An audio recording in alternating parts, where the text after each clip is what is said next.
ঢাকা শিল্পাঞ্চল সাভারের আশুলিয়ায় এক প্রবাসীর বাড়ির কাজে স্থানীয় যুবলীগ নেতা বাধা দিয়ে চাঁদা দাবি করে আসছিল। চাঁদার টাকা না দেওয়ায় প্রবাসীর বাড়িতে হামলা চালিয়ে ভাঙচুর ও লুটপাট করেছে যুবলীগের নেতা মাসুম ও তার সহযোগীরা।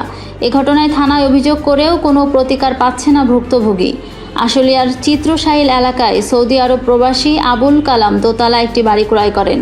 তৃতীয় তলায় ছাদের কাজ শুরু করলে স্থানীয় যুবলীগ নেতা মাসুম খানও তার নিকট দাবি আদায় করে। দাবিকৃত টাকা দিতে অস্বীকার করায় মাসুম তার দলবল নিয়ে প্রবাসীর বাড়িতে হামলা চালিয়ে ভাঙচুর করে। এ সময় তার ঘর থেকে 2.5 লক্ষ টাকা লুট করে নিয়ে যায় বলে প্রবাসী জানায়।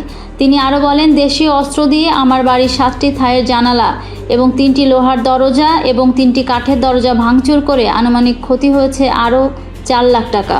এ বিষয়ে থানায় অভিযোগ দিয়ে কোনো প্রতিকার পায়নি বলে জানান প্রবাসী আবুল কালাম।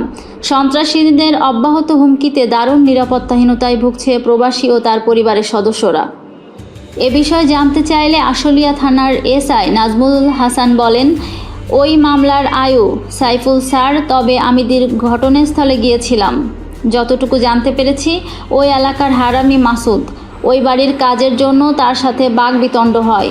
প্রবাসীর বাড়ি জানালা দরজা ভাঙচুর করে মাসুদ। এ বিষয়ে সাইফুল স্যার তদন্ত কর্মকর্তা হিসেবে দেখছেন। আসসালামু আলাইকুম। এখানে ঘটনা ঘটছে, ও দীর্ঘদিন ধরে আমার আব্বাকে ওই রাস্তায় হুমকি দেয়, বলে তোর চান্দি ফাটাই ফেলাবো, তোর মেরে ফেলাবো। তারপরে ওনার কাছে চাঁদা চাইছে 20 লাখ টাকা, চাঁদা দিইনি, এই জন্য এরকম সন্ত্রাসপনা করতেছে। ও আগে আমলিগ করতো, আমলিগের সন্ত্রাস। পরে ওই দিন আবার বিকেলবেলা ওই সাইডে আসছে, আইসে ওরকম হুমকি, বাউন্ডারি গাড়তেছে, তার জায়গায় বাউন্ডারি গাড়তেছে, ও হুমকি দিচ্ছে, এরকম বলতেছে। পরে আমি আবার বেলকনিতে ওইখানে গেছি, আমারে বিশ্রী ভাষায় গালিগালাজ করছে। আমি সেই গালিগালাজের জব দিছি বলে ওই জন্য ও আমারে উল্টো পাল্টা বললে আমার মারে হ্যান করবে করে টরে।